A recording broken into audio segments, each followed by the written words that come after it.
আসসালামু আলাইকুম। আজ আমি আপনাদের কচুরমুখী দিয়ে চিংড়ি মাছ দিয়ে রান্নার রেসিপি দেখাবো ভিউয়ার্স। এখানে আমি পেঁয়াজটা কুচি করে নিয়েছি, তার সাথে মশলাটা দিব লবণ, হলুদ, জিরে বাটা, আপনার শুকনো ঝাল বাটা, কাঁচা ঝাল, পেঁয়াজ রসুন বাটা।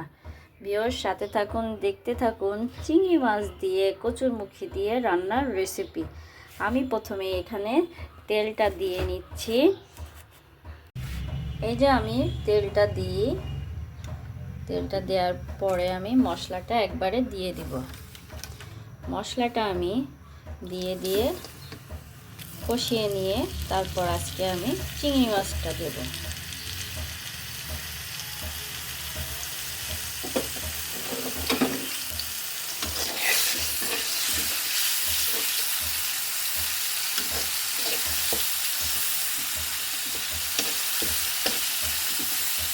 মশলাটা কষাতে থাকতে থাকতে আমি চিংড়ি মাছ দিয়ে দেবো। মধ্যে আমি এই যে পেঁয়াজটা, কাঁচা পেঁয়াজটা এভাবে দিয়ে দিচ্ছি।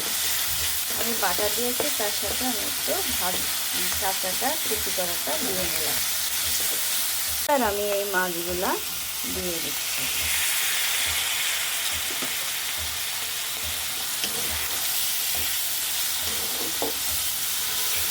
মাছটা কষানোর পরে আমি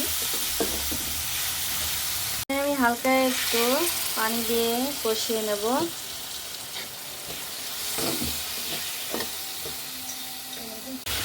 এই যে মাছটা আমার হয়ে গেছে, এখন আমি কচুরমুখী দেবো। কচুরমুখী দিয়ে কচুরমুখীটাও আমি বেশ কিছুক্ষণ কষিয়ে নেব। কষানো ছাড়া রান্না না করলে ভালো না, কষানোটা বেশি করে কষাইলে আপনার স্বাদটা অন্যরকম হয়, খুবই সুস্বাদু হয়।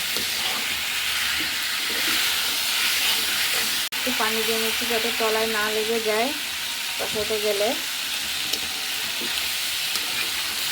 দিয়ে আমি ভালো করে কষাবো। এই যে আমি কষাচ্ছি, আমি পানি ঢেলে দেবো।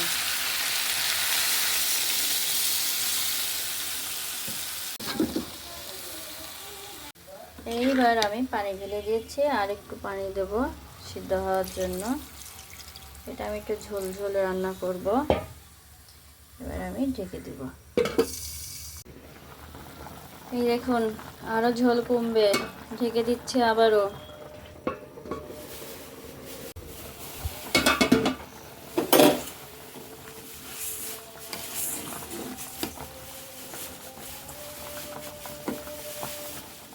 আর একটু সিদ্ধ হবে।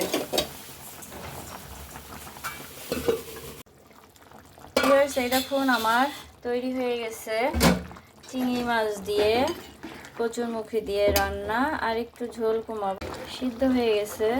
এই যে আর একটু ঝোল কমাবো।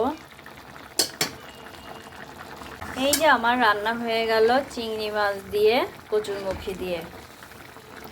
এখন আমি এটা অফ করে দিলাম, তারপর আমি এটা নামাবো।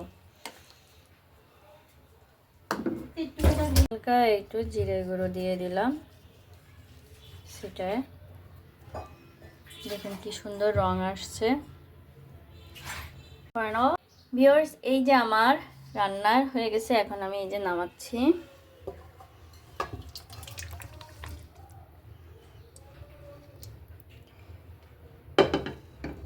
কচুরমুখী দিয়ে চিংড়ি মাছ দিয়ে রান্নার রেসিপি। ভিউয়ার্স ভালো লাগলে লাইক করেন, শেয়ার করেন, বেশি বেশি করে একটু সাবস্ক্রাইব করে দিয়েন, উৎসাহিত করুন যাতে সামনে আরও নতুন নতুন রান্নার ভিডিও দেখাতে পারি। দোয়া করবেন। সবাইকে ধন্যবাদ।